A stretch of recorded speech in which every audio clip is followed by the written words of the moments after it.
हम ठीक 4 बजे घोड़ा गाड़ी लेकर कुंज भवन वाले मकान में पहुंच गए। कुंज भवन वहां से लगभग 14 मील दूर था। आखिर हम सत्संग में पहुंच गए। बाद में मातेश्वरी जी और पिताश्री जी से मिलना हुआ।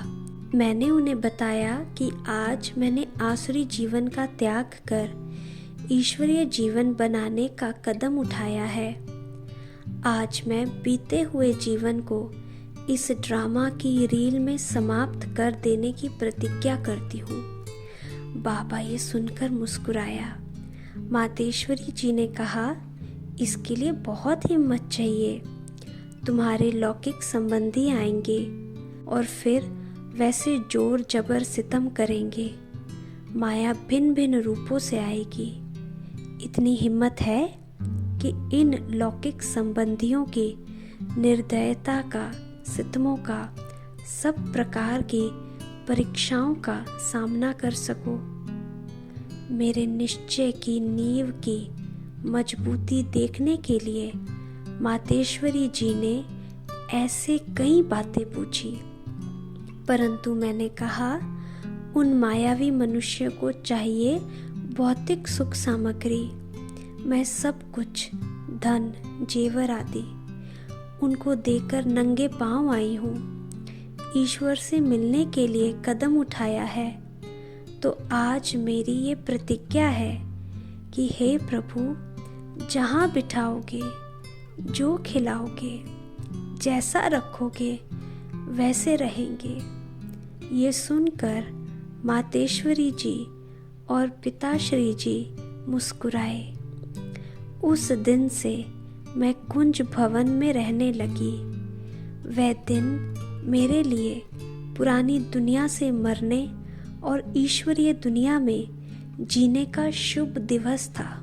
उधर अमृत वेले घर वालों को जब पता चला कि मैं वहाँ नहीं हूँ, दरवाजे बंद हैं, ताले लगे हैं, तो उन्होंने चौकीदार से पूछा। उसने कहा, मुझे नहीं पता। फिर जब साथ वालों ने अपना दरवाज़ा खोला, देखा, तो उन्होंने समझा कि चोर आया है। जब देखा कि किसी भी चीज़ की चोरी नहीं हुई है, तो सबने यही नतीजा निकाला कि वह ज़रूर गैलरी कूद कर गई है। उन्हें एक तरफ तो 5 वर्ष याद आ रहे थे जो मैंने ईश्वरीय धारणाओं में बिताए थे, और दूसरी तरफ मन में ये भी था कि जैसे बुद्ध दुनिया से वैराग्य करके रात्रि को 2 बजे जंगल में चले गए थे, इसने भी धन, जेवर आदि का त्याग किया है, तो ज़रूर कुछ और ऊंचा मिला है। मन ही मन इस बात पर विचार करते हुए वह शाम को 4 बजे कुंज भवन में पहुंच गए। उन्होंने कहा, हमें रुक्मणी से मिलना है। मातेश्वरी जी ने कहा, अवश्य मिलो। मुझे पहले तो थोड़ा डर लगा कि पता नहीं अब फिर से क्या कहेंगे और क्या करेंगे, लेकिन फिर तो शिव शक्ति बनकर मैं उनके सामने गई। मैंने साफ शब्दों में कह दिया कि मैं आपकी पुरानी दुनिया से मर चुकी हूँ, इसलिए अब आप मेरा पीछा नहीं करो। अगर आपको मायावी दुनिया पसंद है तो आप बेशक दूसरी शादी करो और माया के सुख लूटो। वह सुख अगर मुझे अच्छे लगते होते तो मैं सब कुछ आपको ना दे देती। जरूर उससे कुछ ऊंची प्राप्ति हुई है, तभी तो सब कुछ त्याग कर ये जीवन बिताना चाहती हूँ। लौकिक पति ने कहा, मैं शादी करना चाहता हूँ, तुम मुझे लिख कर दोगी? मैंने कहा, आप मालिक हैं पुरानी दुनिया के सुख लूटने के। मैं मालिक हूँ ईश्वरीय सुख लूटने के लिए। आप चाहते हो तो शादी करो, लिखवाने की जरूरत नहीं है। फिर तो वह 1 सप्ताह तक रोज आते रहे।